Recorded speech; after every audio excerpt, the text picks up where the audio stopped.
자, 반갑습니다, 여러분. 저번 시간에 배웠던 보호의 원자 모형 1분 동안 복습해 보도록 하겠습니다. 보호는 그렇게 얘기를 했죠. 특별한 궤도가 있다. 어떤 궤도? 에너지를 소모하지 않는 특별한 궤도가 몇 개 있다? 아주 여러 개 있다 하고 얘기했습니다. 그 중에서 우리가 뭐 n은 1, n은 2, n은 3 이런 식으로 얘기를 했죠. n이 뭐였죠? n 퀀텀 넘버 뭐였어요? 양자수였죠. 양자수. 물리에서 n이라고 하면 거의 넘버를 얘기합니다. 즉 숫자를 얘기해요. n 이꼴 1, 2, 3. 첫 번째 궤도, 두 번째 궤도, 세 번째 궤도.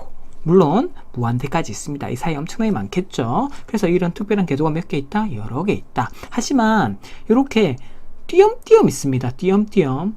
요 사이에 있는 게 아니야. 1.5라는 양자수가 있는 게 아니야. 1 다음엔 2야. 요 사이가 텅 비어져 있어요.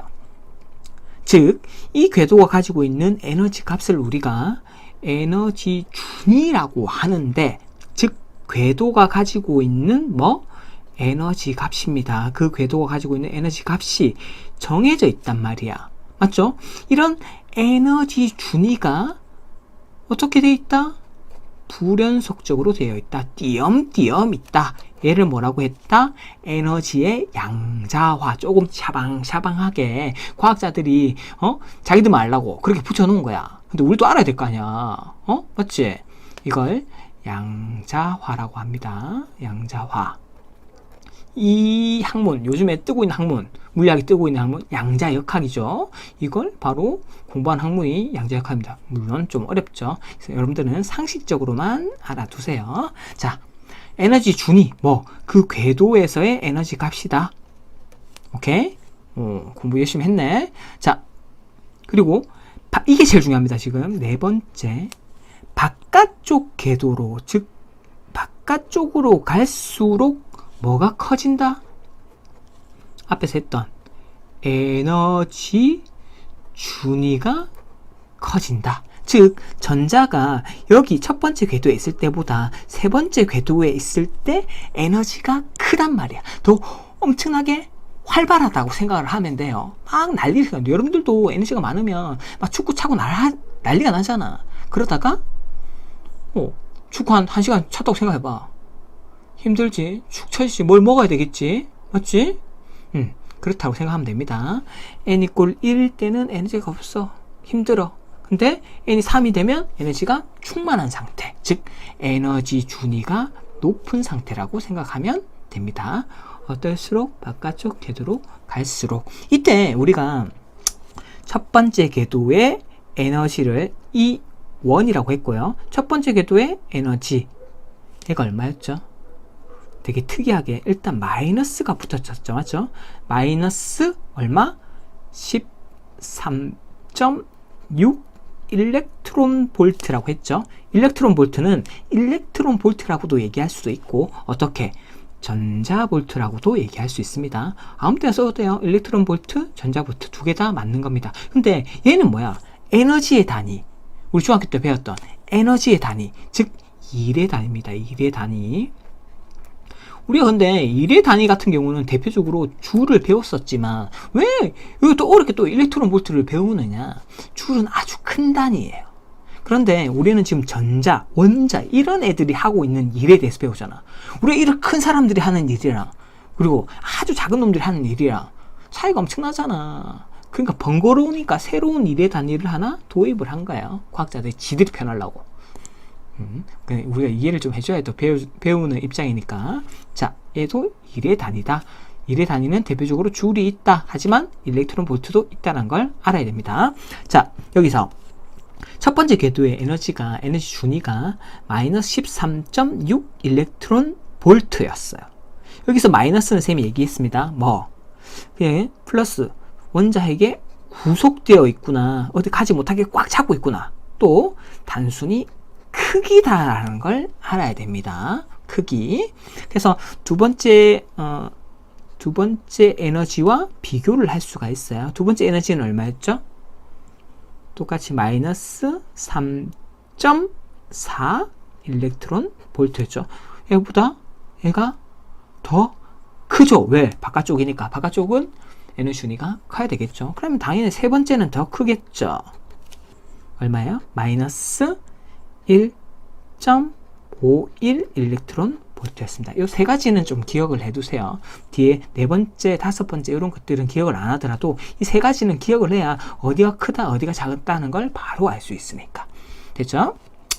그리고 중요했던 게 바로 요 녀석입니다. 전자이죠. 전자가 가만히 있지를 않고 지가 마음대로 왔다 갔다 해. 어느 경우에 에너지를 받거나 에너지를 방출했을 때, 즉 에너지를 흡수했을 때나 아니면 에너지를 방출했을 때 전자가 이 궤도를 마음대로 왔다 갔다 할 수 있습니다. 근데 얘는 수소 원자 모형이거든. 왜? 수소 원자가 가장 간단해요. 왜? 전자가 하나밖에 없으니까. 그러면 전자는 항상 에너지가 안정된 상태를 유지하려고 해요. 안정된 상태라는 거는 어떤 거냐면 에너지가 가장 낮은 상태. 즉, 이원에 전자는 있고 싶어. 그런데 어떤 이유에서든지 에너지를 이렇게 공급을 해줬어, 얘한테. 즉, 에너지를 전자가 만약에 흡수를 했다고 생각을 하면 얘는 제일 낮은 에너지 준위에서 어떻게 될까? 그 다음 궤도로 가야 되겠죠. 맞죠? 얘가 이렇게 움직이는 거야. 두 번째 궤도로 가버립니다. 이게 바로 전자의 전이라고 했습니다. 전이는 선생님이 조금 있다가 그 비하인드 스토리를 얘기를 해줄 겁니다. 아까 선생님이 이제 저번 시간에 설문조사를 해보니까 압도적인 찬성, 한 70, 80% 정도의 찬성으로 비하인드 스토리를 조금 얘기해 줬으면 좋겠다 이런 말이 나와가지고 선생님이 요 전이에 대해서 한번 얘기를 조금 해줄 겁니다. 자, 그러면 자, 에너지를 흡수하게 되면 어느 쪽으로 가게 될까요? 에너지 준위가 높은 어느 쪽 궤도로? 바깥쪽 궤도로 가게 되겠죠. 그럼 에너지를 방출하면 반대잖아. 두 번째 궤도에 있다가 에너지 방출하면 어디로 가? 첫 번째 궤도로 가잖아. 즉 에너지 준위가 어떤 낮은 안쪽 궤도로 전이하게 됩니다. 자, 그러면 우리 이 보호의 비하인드 스토리 조금 한번 보도록 하겠습니다. 자, 이제 이번 시간에는 지금은 이제 비하인드 스토리를 약간 알려줄 건데 선생님이 전이라고 하는 말에 대해서 조금 설명을 했었죠. 전이가 뭐죠? 전이 바로 이런 거잖아. 이 궤도에서 전자가 어떻게? 이쪽으로 순간이동하는 것을 전이라고 했죠. 근데 보호 같은 경우에는 처음에는 이 전이란 말을 쓰지 않았습니다. 어떤 말을 썼냐? 이동이란 말을 썼어요. 이동은 이 궤도에서 뿅 이렇게 나타나는 게 아니라 어떻게? 이 길을 다 거쳐서 가잖아. 그러면 순간적으로라도 다른 궤도, 그러니까 이 궤도가 아닌 다른 곳에 전자가 있게 되는 거잖아요. 맞죠? 요런 맹점이 있었어요. 근데 보호는 그때 당시에 이걸 몰랐어요. 근데 이걸 누가 지적을 했느냐? 여기 유명한 학자가 엄청나게 많습니다. 여러분들이 만약에 물리를 조금 더 공부하게 된다면 싹 다 나와요. 선생님은 이 사람들을 별로 좋아하지 않습니다. 공부를 해보니까 너무 어려워. 장난이 아니야.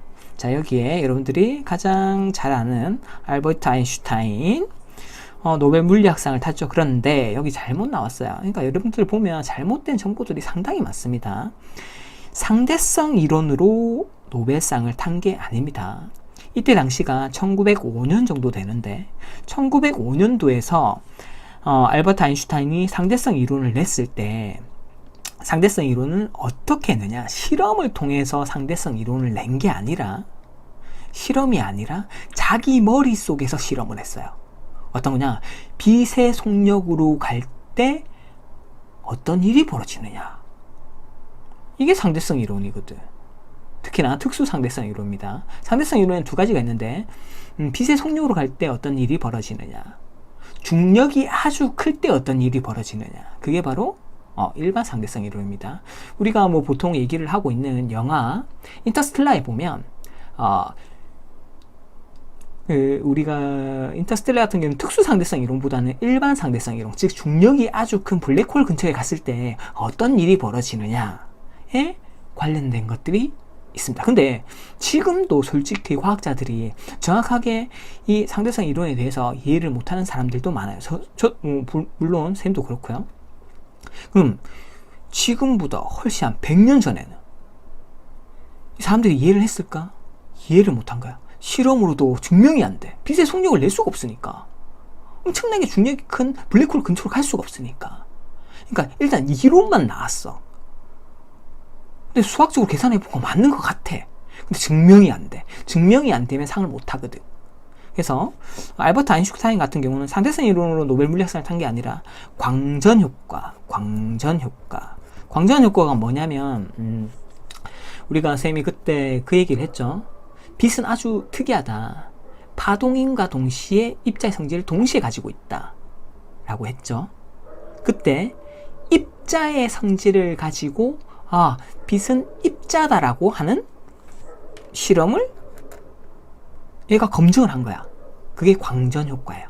이걸로 노벨 물리학상을 탔습니다. 그리고 나서 상대성 이론이 증명되는 걸 보지 못하고 죽게 됩니다. 원래 그 과학자가 죽게 되면 노벨 물리학상을 안 줘요. 그래서 상대성 이론은 아인슈타인이 못 탔어요. 그런데 잘 생각해보면 아인슈타인이 머리가 엄청나게 뛰어났다는 걸 알 수 있겠죠. 그 모든 걸 자기 머릿속에서 계산을 했으니까. 그래서 죽고 나서 도대체 뇌가 어떻길래 이런 생각을 할 수 있느냐 해서 뇌를 해보고 이랬지만 보통 사람의 뇌하고 똑같았습니다. 자, 그러면 다른 사람들은 우주 보고 있다가 여기에 있죠. 우리가 보고 있는 보어, 닐스 보어의 원자 모형, 그리고 노벨 물리학상을 타게 되죠. 자, 이때 알버트 아인슈타인이 선배야. 더 나이가 많은 과학계의 선배였어요. 그러면 이 보어가 와서 요런 보어의 원자 모형이라는 이론이 있습니다라고 설명을 했겠죠. 그때 지적을 해요. 기분 나쁘게 지적하는 게 아니라 이 보어의 엄청 참신한 것들을 되게 좋아했거든, 아인슈타인은. 그래서 대담한 가설이나 이런 걸 엄청 좋아했어요. 자기도 엄청나게 참신한 얘기를 한 거잖아. 그치? 그래서 하는데 뭘 지적했느냐? 방금 아까 전에 얘기했던 요 녀석을 지적을 합니다. 그러면 니는 특별한 궤도가 이렇게 띄엄띄엄 있다고 했는데, 아니 그러면 얘가 이렇게 거쳐서 갈 때 이렇게 갈 건데 순간적이라 해도 그럼 여기에 존재하지 않느냐? 존재하면 안 되지 않느냐? 그러면 보고 할 말 있었겠니 없었겠니? 이게 오류구나. 그래서 고민을 합니다. 몇 날 며칠 고민을 했겠죠. 고민을 해서 또 다시 참신한 아이디어를 내게 됩니다. 어떤 거? 순간이동이라는 걸 내게 되죠. 여기서 사라짐과 동시에 뿅! 여기서 나타난다 이 말이에요. 그러면 오류가 없어지게 되죠. 맞죠? 요런 가설을 내게 돼요. 그러면 이동이란 말을 써야 될까 쓰지 말아야 될까? 그래서 이 말을 쓰지 않게 된 겁니다. 다시 무슨 말을 쓴다? 밤새 고안한 거야. 전이가 뭔데? 순간이동이야. 오케이? 그래서 여기 전이란 말이 나오게 됩니다.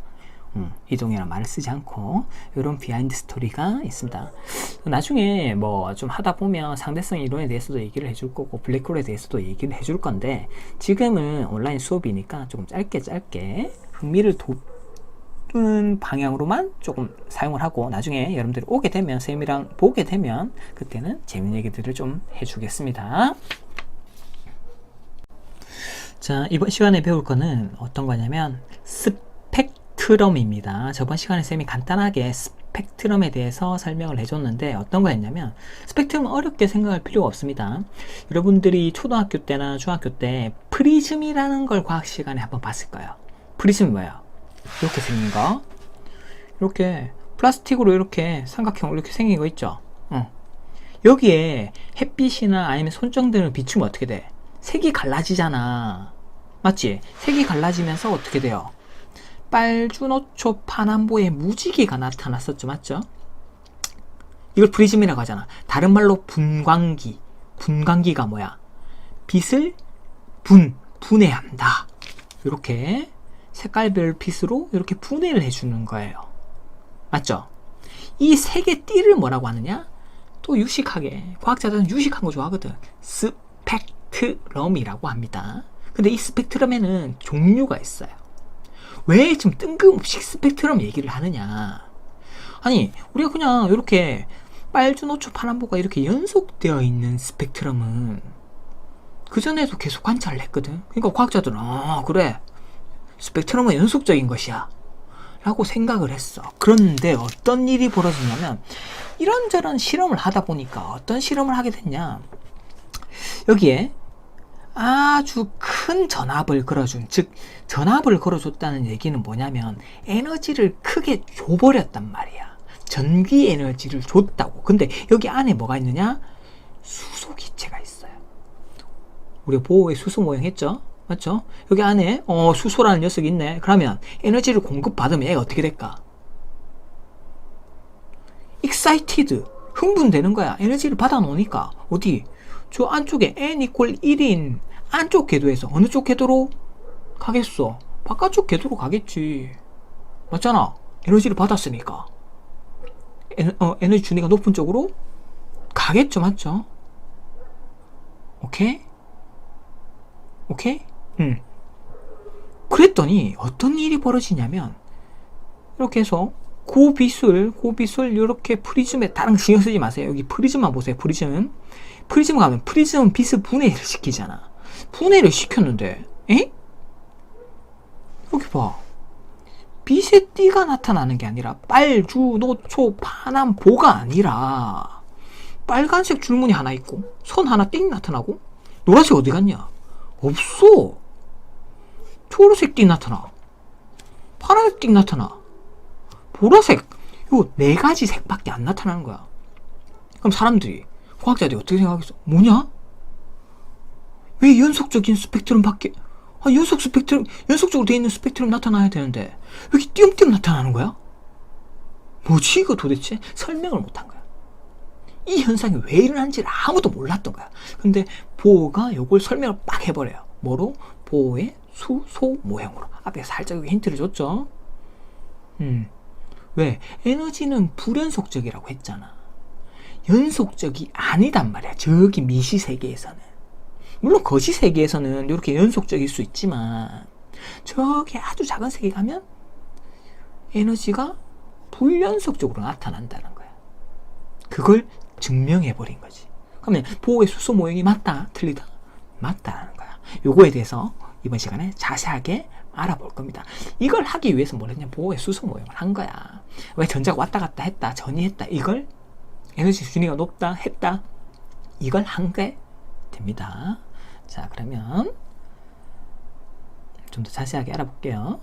자, 왜 아까 전에 빨, 초, 파, 보라색에 이런 선들이 나타나게 됐느냐, 이렇게 선 모양으로 나타난다 그래서 이걸 선 스펙트럼이라고 합니다.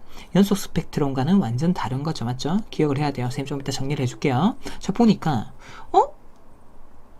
수소의 원자 모형을 설명을 한다 그랬죠. 맞죠? 이 빨간색의 선 스펙트럼은 어떤 경우에 나타나느냐. 자, n 이퀄 1, 2, n 얼마예요? n 얼마? n 이퀄 3이죠. 맞죠? 세 번째 궤도에서 두 번째 궤도로 올 때, 즉 이때는 낮은 에너지 준위로 오니까 에너지를 어떻게 되겠어? 방출하죠. 근데 그 에너지를 방출할 때 어떤 형태로? 빛 에너지의 형태로 방출한다 그랬죠. 그래서 빛이 나가. 근데 우리가 볼 수 있는 빨간색 빛으로 나온단 말이야. 언제? 세 번째 궤도에서 두 번째 궤도로 갈 때. 이때는 빨간색이에요. 오케이. 근데 요거 있지, 초록색 한번 볼까? 초록색? 요 초록색은 얼마에서? 네 번째 궤도에서 몇 번째 궤도? 두 번째 궤도로 갈 때 초록색이 나타나요. 그러면 비교를 해보자. 이 두 궤도의 차이, 에너지 차이는 한 요 정도 되네요. 얘는 에너지 차이가 요만큼 되죠. 어디가 에너지가 클까? 오케이. 어디? 바로 요 초록색이 좀 더 에너지 차이가 크죠. 맞죠? 에너지 차이가 크면 어디가 더 진동수가 커요? 당연히 여기가 진동수가 크겠죠. 맞죠? 기억하세요. 조금 있다가 선생님이 요것도 정리를 하면서 여기 나와 있는 파장이랑도 비교를 하게 될 겁니다. 에너지가 크면 당연히 진동수가 크다. 요거는 기억하기 쉽잖아. 꼭 기억해 두세요. 처음에는 힘들어. 왜냐면 이해가 잘 안 가거든. 근데 일단 이해가 가려면 외워야 돼요. 외우고 나서 이해를 하는 거야. 너희들 처음부터 1 플러스 1은 2다. 이거 어떻게 알았어? 이거 이해가 돼? 이해 안 되지. 처음에 외우는 거야. 외우고 나서 그 다음에 이해가 되는 겁니다. 선생님이 지금 외우러 가는 거는 꼭 외우세요. 에너지가 크면 두 궤도의 에너지 차이가 크면 뭐도 크다? 진동수도 크다. 나오는 여기 빛의 진동수도 크다. 이렇게 알고 있으면 됩니다. 그럼 여기 파란색은 뭘까? 파란색은 오 마이 갓 5번째에서 2번째로 가네. 여기 보라색은 얘는 6번째에서 2번째로 가네. 근데 공통점이 뭐야? 다 2번째 궤도로 갔을 때 우리 눈에 보이는 빛이 나온다는 거야. 그러면 우리 눈에 보이지 않는 빛도 있을까? 당연히 있죠. 자, 여기가 빨간색이죠. 맞죠? 이 빨간색 부분의 바깥쪽이라고 해서 얘를 뭐라고 하느냐? 여기서 이쪽 부분에 있는 것들, 즉 파장이 큰 빛들을 뭐라고 하느냐? 적. 우리가 빨간색을 한문으로 하면 뭐야? 적이잖아.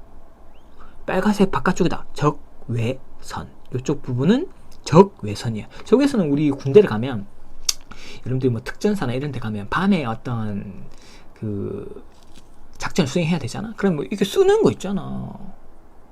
그러면 밤에 쓰면 우리 원래 눈은 밤에 잘 안 보이거든. 근데 그걸 쓰면 적외선 안경을 딱 쓰면 환하게 보여요. 그때 쓰는 거예요. 그리고 여기는 보라색은 우리가 뭐야? 한자랑 뭐야? 자색이라고 하잖아. 자색, 자. 하면 보라색 바깥쪽이다. 뭐라고 할까? 여기는 자외선이라고 합니다. 자외선은 여러분들이 중학교 때 배웠을 건데, 자외선 뭐 살균 작용이 있고 뭐 이런 식으로 살균 작용이 있다. 균을 죽이려면 에너지가 커야 될까? 작아야 될까? 에너지가 크겠죠. 좀 큽니다. 그래서 우리 햇빛에도 자외선이 있거든. 그래서 여름에 해수욕장, 그러니까 여름에 아주 햇빛이 쨍쨍할 때 해수욕장 가면 타버리잖아, 살이. 맞지? 그럼 뭐 때문에? 자외선, 높은 에너지를 가지고 있는 자외선 때문에. 오케이? 그러면 이쪽으로 갈수록 뭐? 진동수가 크고 이쪽으로 갈수록 진동수가 작습니다. 그런데 잘 봐. 이쪽으로 갔을 때 진동수가 작은데 파장, 요쪽 지금 파장이거든요. 파장은 커. 뭐에 비해서? 이 파장에 비해서. 이게 뭐지? 진동수는 작아지는데 이쪽으로 가면 파장은 커져요. 그러면 진동수와 파장의 관계는 뭘까? 한쪽이 커질 때 한쪽이 작아지면 뭐야? 반비례 관계잖아. 그래서 파장과 진동수는 반비례다. 요거는 좀 기억을 해야 됩니다. 지금 선생님 말로 하니까 힘들지, 맞지? 선생님 여기 근데 교과서가 하나밖에 없어가지고 여기 낙서를 못하겠다 지금. 그래서 선생님이 요걸 복사를 해가지고 거기에 다시 한번 정리를 해줄게요. 그걸 꼭 책에다 적기 바랍니다. 자, 선생님이 복사를 해서 가져왔어요. 페이지는 95페이지입니다. 95페이지 펴가지고 여기 꼭 적기 바래요. 아까 전에 여기 빨간색 빛이 나올 때, 빨간색, 이쪽이 빨간색이죠? 선생님 써줄게. 일단 이렇게 빨간색, 여기는 뭐 했어? 초록색, 여기는 파란색, 여기는 보라색이었죠. 맞죠? 그래서 선생님이 이렇게 흑백이니까 이렇게 표시, 칼라 프린트가 없어, 선생님이. 책 보면서 이렇게 빨간색이구나. 자기 뇌를 세뇌를 시키세요. 여러분들 그 아침에 화장실에서 나는 잘생겼다 샤워하면서 그렇게 하는 것처럼 세뇌를 시키는 거야. 자, 여기 빨간색. 자, 그러면 여기 빨간색 바깥쪽 부분을 뭐라고 그랬죠? 이쪽을 적외선이라고 했습니다. 이건 상식으로 기억하세요. 여기는 보라색이니까 자외선. 자외선은 살이 탄다. 에너지가 어떨까? 크다. 여기는 에너지가 작다. 그런데 여기는 뭐 파장. 파장은 요렇게 써요. 우리 여기 책에 있지만 여기 파장을 요렇게 써요. 어렵죠? 선생님이 옆에 딱 적어줄게. 파장은 어떻게 적느냐? 파장은 람다 이렇게 적습니다. 람다.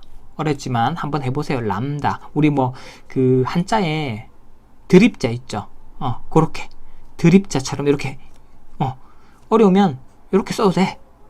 이렇게. 근데 읽을 때는 어떻게 읽어야 되느냐? 람다. 람바다 아니고 람다다. 람다. 자, 파장은 얘에 비해서 얘는 크죠, 맞죠? 뭐야? 아까하고는 반대네? 왜? 우리가 에너지가 작으면 뭐가 작았죠? 진동수, 프리퀀시라고 하는 게 작았었죠, 맞죠? 그래서 파장과 진동수는 무슨 관계? 얘 한쪽이 커질 때 한쪽이 작아지면 오케이, 너희 둘은 반비례 관계구나. 요걸 알아야 됩니다. 반비례 관계라는 거 엄청나게 중요해요. 자, 그럼 여기는 에너지가 크니까 당연히 뭐 진동수는 크겠죠.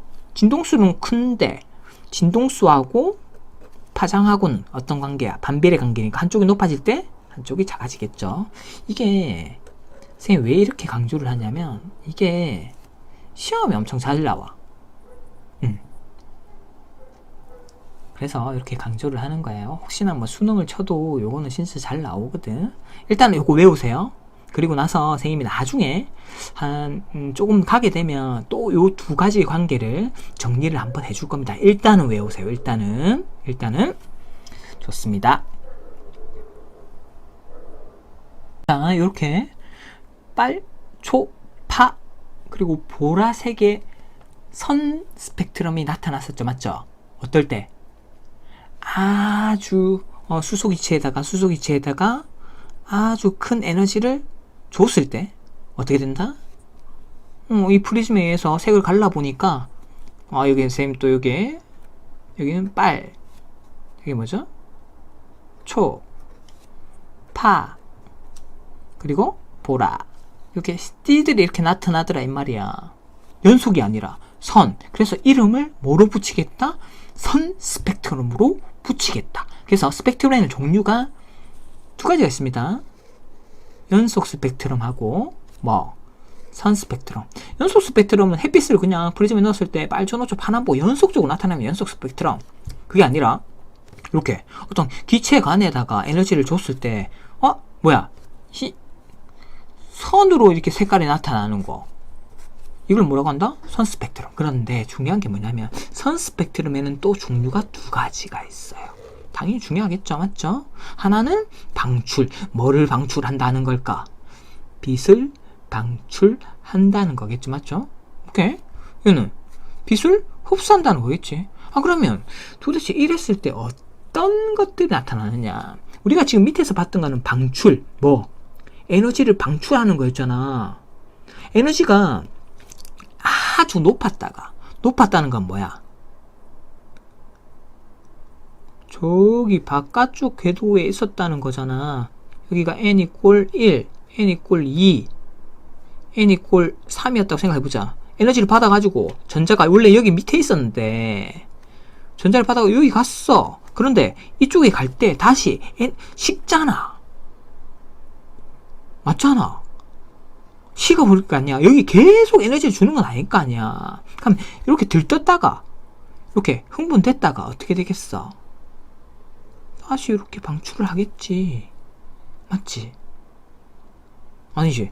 여기 N을 1로 가면 안 되지. 왜? 우리 아까 전에 얘기했잖아. 우리 눈에 보이는 색깔로 가려면 어디? 두 번째 궤도로 가야 되잖아. 맞지? 그러니까 두 번째 궤도 이쪽으로 와야 되겠네? 오케이? 이렇게 왔을 때 색깔 띠들이 나타나더라 이 말이야. 세 번째 궤도에서 두 번째 궤도로, 네 번째 궤도에서 두 번째 궤도로, 다섯 번째 궤도에서 두 번째 궤도로 이렇게 와가지고 이렇게 색깔 띠가 나타나더라 이 말이야. 무슨 말인지 알겠어? 오케이? 얘를 뭐라고 한다? 빛이 방출됐다고 해서 방출선 스펙트럼이라고 합니다. 방출선 스펙트럼. 그러니까 빛이 방출이 됐으니까 빨간색, 초록색, 파란색, 보라색의 선 스펙트럼이 나타난다 이 말이야. 그지? 색깔띠가 나타난다는 거지. 그런데 흡수는 완전 정반대예요. 어떤 거냐? 이런 거야. 여러분들 책을 봐. 여러분들 책에 보면 이쪽에 빨간색으로 나타나 있을 거고, 빨주노초 파란보의 연속 스펙트럼, 보라색, 빨주노초 파란보의 연속 스펙트럼에 어떤 경우가 나타나냐면 이렇게 검은색 띠가 나타나. 검은색 띠. 얘는 뭘까? 이게 어떤 거냐면 이 실험의 반대야. 여기에 요런 관이 있는데 이 관 안에다가 뜨거운 이제 수소기체가 아니라 차가운 수소기체를 놔둬. 그러면 모든 상태가 뭘 거야? n=1인 상태가 되겠지. 즉 n의 준위가 가장 낮은 상태가 될 거라고. 맞니? 오케이. 그럼 얘는 뭐 하고 싶겠어? 햇빛이 이렇게 오면, 햇빛은 빨주노초 파란보 프리즘을 대면 빨주노초 파란보의 연속 프리즘이잖아. 연속 스펙트럼이잖아. 그 중에서 n=1인 녀석이, 전자들이 어떻게 하는 거야? 여기 남아있는 에너지들을 쏙쏙 빼먹는 거야. 쏙쏙 빼먹고 어떻게 되겠니? 여기 안에 있는 기체들은 뭐 n=1에서 뭐 n=2라든지 n=3이라든지 야들은 그냥 점프를 하는 거야. 그치? 점프를 한 상태니까 얘들은 뭐 빛을 흡수하잖아. 오케이? 빛을 흡수하면 얘 자체에서는 빛이 안 나온다 이가. 그럼 뭐만 남겠어? 뺏긴 요 태양빛에서 해당되는 에너지를 뺏긴 나머지 빛들이 여기 오겠지. 그러면 얘에서 프리즘에서 이렇게 빛을 갈라보면 중간에 나 빛 뺏겼어, 나 색깔 뺏겼어 하고 나타난단 말이야. 검은색으로. 나머지는 빨주노초 파란보가 있는데 여기 해당되는 것들이 쪽쪽 빨아먹혔단 말이야. 흡수됐단 말이야. 뭐다? 흡수선 스펙트럼이다. 오케이? 자, 스펙트럼의 종류 잘 보세요. 크게 연속 스펙트럼과 선 스펙트럼으로 나눌 수 있다. 그리고 옛날 과학자들은 이 선 스펙트럼을 설명을 못했는데 누가 보울한 사람이 수소 모형을 가지고 설명을 해버렸단 말이야. 이게 과학의 발전입니다. 설명 못했던 걸 설명을 하게 되죠. 자, 그리고 방출선 스펙트럼, 흡수선 스펙트럼이 있다. 오케이, 알겠니? 좋습니다. 줄 좀 끄야지. 줄 좀 끄자. 자, 첫 번째, 여기 94페이지야. 첫 번째, 햇빛과 같이 고온의 물질에서 나오는 빛은 보통 연속 스펙트럼으로 나타낸다. 이렇게 돼 있죠? 그리고 나서 나머지는 그냥 보지 마세요. 여기는 그렇게 중요한 게 아니라 여기에 방출 스펙트럼이 되어 있는데 뭐가 빠졌니? 여기에 선이라고 하나 적어 놓으세요. 여기도 흡수 선이라고 하나 적어 놓으세요. 그리고 줄을 끊고 여기 닫고, 뜨거운 원자에서 직접 방출되는 고유한 파장의 빛에 의해서 밝은 선 형태로 나타나는 스펙트럼. 얘는 백색광이라면 어려운 말이잖아. 햇빛이 차가운 기체 원자를 지날 때 기체 원자한테 에너지를 뽁 뺏긴 거야. 해당되는 파장에 빛이 흡수돼서 어두운 선 형태로 나타내. 이렇게 선이 쭉쭉 나타내죠. 흡수당해버린 거야. 얘는 방출당해버린 거고. 오케이? 그래서 방출선 스펙트럼, 흡수선 스펙트럼. 이게 오늘 배울 내용이었습니다. 그렇게 어렵진 않죠? 오늘 생각보다 조금 양이 많다 보니까 여러분들이 좀 힘들 수 있는데 그래도 해야 될 건 해야 합니다. 여러분들 수고 많았습니다. 이번 시간에는 조금 내용이 많았는데 다음 시간에 또 간략하게 정리를 해드리겠습니다. 자, 끝입니다.